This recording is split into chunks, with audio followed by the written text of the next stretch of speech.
Hi po, welcome to my channel. Isa ka ba sa mga nagtatanong kung paano tayo naging matuwid sa harapan ng Diyos?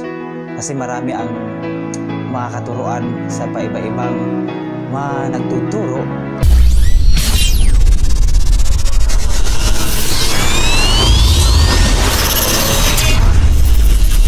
na nakakapagpagulo ng ating mga kaisipan. Ito po ang sabi ng Bible, kapatid. Sana po pakinggan mo ito. Sabi sa Galatia 2:16, "Gayunman, alam naming ang tao'y pinapawalang sala dahil sa pananampalataya kay Hesukristo at hindi dahil sa pagsunod sa kautusan.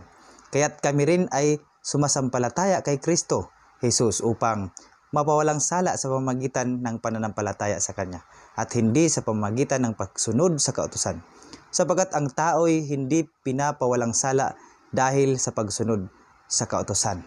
So dito, sinasabi ng Bible, mga kapatid, sabi ni Apostol Pablo, kahit sila yung mga Hudyo at hindi mga Hentil na makasalanan, na binabanggit dito ng mga Hentil ay yung mga hindi mananampalataya sa Panginoong Hesus, sa Panginoong Diyos. Kahit sila ay mga Hudyo, sabi dito, kaya't kami rin ay sumasampalataya kay Kristo Jesus upang mapawalang sala sa pamamagitan ng pananampalataya sa Kanya. So hindi sila napawalang sala at tayo man ngayon ay hindi mapapawalang sala sa pamamagitan ng pagsunod ng kautusan, kundi sa pamamagitan ng pananampalataya natin sa Panginoong Hesukristo. Ito pa ang sabi niya sa verse 21, "Hindi ko maaring tanggihan ang kagandahang loob ng Diyos. Kung ang tao'y mapapawalang sala sa pamamagitan ng kautusan, walang kabuluhan ang pagkamatay ni Kristo." Yan po ang maliwanag na sinasabi ng Bible, na tayo ay napawalang sala sa harapan ng Diyos sa pamamagitan ni Hesukristo sa ating pananampalataya sa Kanya. At again, hindi ito sa pamamagitan ng inyong pagsunod sa mga kautusan. Ito pa ang sabi sa Efeso 2:8-9, "Sapagkat dahil sa kagandahang loob ng Diyos, kayo ay naligtas sa pamamagitan ng pananampalataya. At ang kaligtasang ito ay kaloob ng Diyos at hindi sa pamamagitan ng inyong sarili. Hindi ito bunga ng inyong mga gawa, kaya't walang dapat ipagmalaki ang sinuman."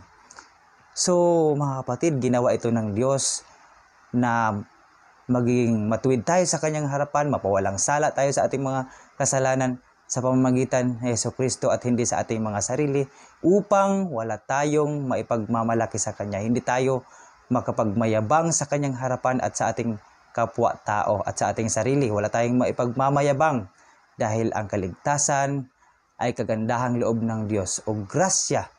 Grace ni God ang kaligtasan sa atin. Naging matuwid tayo, paulit-ulit na sinasabi ng Bible na naging matuwid tayo sa harapan ng Diyos sa pamamagitan ng pananampalataya kay Hesukristo. Yan, kapatid, dahil napawalang sala tayo sa pamamagitan ng pananampalataya kay Hesukristo.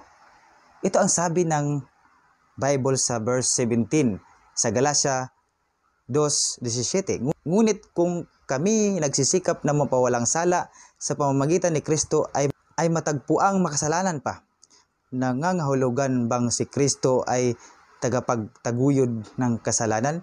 Hinding-hindi." At dito sa verse 18 sabi niya, "Ngunit kung itatayo kong muli ang winasak ko na, ipinapakita kong makasalanan nga ako."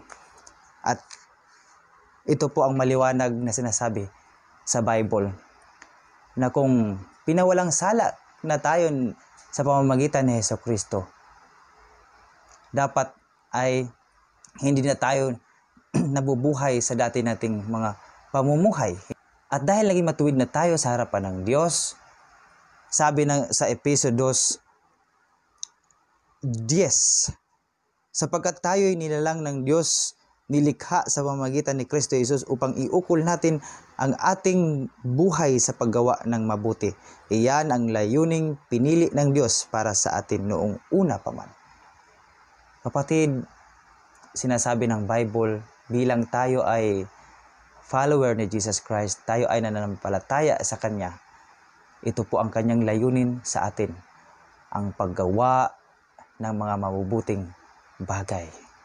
Dahil ang Diyos ay mabuti, dapat tayo ay maging mabuti rin. God bless! Bye-bye!